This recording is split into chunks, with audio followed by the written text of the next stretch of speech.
తీసుకోండి మేడం, మీరు పట్టుకోండి.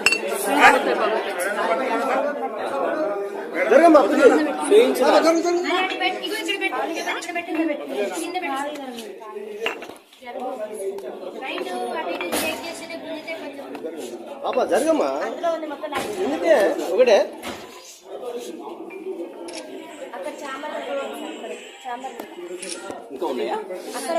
ఆల్కహాల్ చేయడానికి ఆమెకు సెల్ఫ్ కంట్రోల్ అనేది ఉండదు సార్. మేము అందరం మేజర్స్ అసలు మమ్మల్ని ఎట్లా కొడతారు? సొసైటీలో అసలు కొట్టే రూలే లేదు. అసలు 5th క్లాస్ నుంచే కొట్టారు. మేము డిగ్రీ స్టూడెంట్స్ సార్. ఆల్రెడీ మాకు ఆ స్టేజ్ అయిపోయింది. మేము అందరం మేజర్స్, మాకు అందరికి ఓటు హక్కు ఉంది.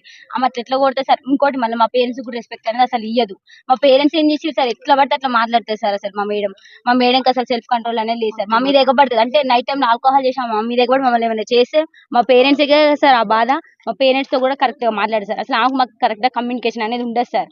మీరు ఆల్కహాల్ ఏసీటీ మేడం ఆమెకు బాగా సపోర్ట్ సార్. మేము నైటే పట్టుకున్నాం, అందుకనే ఇంత దాకా రావాల్సి వచ్చింది సార్. డిమాండ్స్ ఏందమ్మా?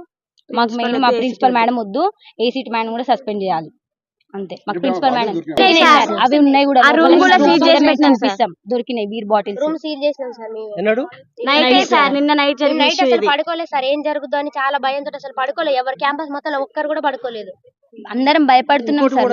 నెక్స్ట్ ఏం జరుగుతుందో అని వాళ్ళ కొడుకు వచ్చి ఇక్కడ ఉన్నాడు సార్. అంటే వాళ్ళ కొడుకు వచ్చినప్పుడల్లా మేము చాలా అన్కంఫర్ట్ గా ఫీల్ అయినాం సార్. మేము అందరం ఆడపిల్లలేం సార్. షార్ట్స్ వేసుకుంటాం, ఇంకెట్లనే ఉంటాం సార్. మేము కాలేజ్ లో ఉంటున్నాం, హాస్టల్ అంటే కాలేజ్ టైం అయిపోయిన తర్వాత హాస్టల్. మేము అందరం డ్రెస్ చేంజ్ చేసుకుంటాం, కానీ మేము చాలా అన్కంఫర్ట్ గా ఫీల్ అయినాం సార్. వాళ్ళ కొడుకు వచ్చి 5 days 6 days 1 week వరకు ఉన్నారు సార్.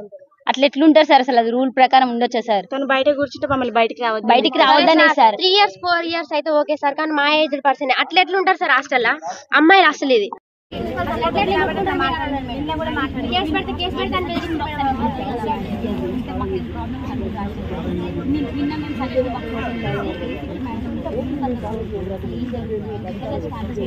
చాలా మంది రాశారు మేడం, చాలా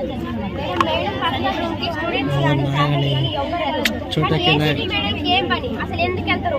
మేడం పర్మిషన్ లేకుండా ఆమె ఆబ్సెన్స్ లో ఉన్నా అయినా కూడా అసలు అట్లా రూమ్ ఓపెన్ చేస్తారు. అన్ని ఓపెన్ చేసి ఆమె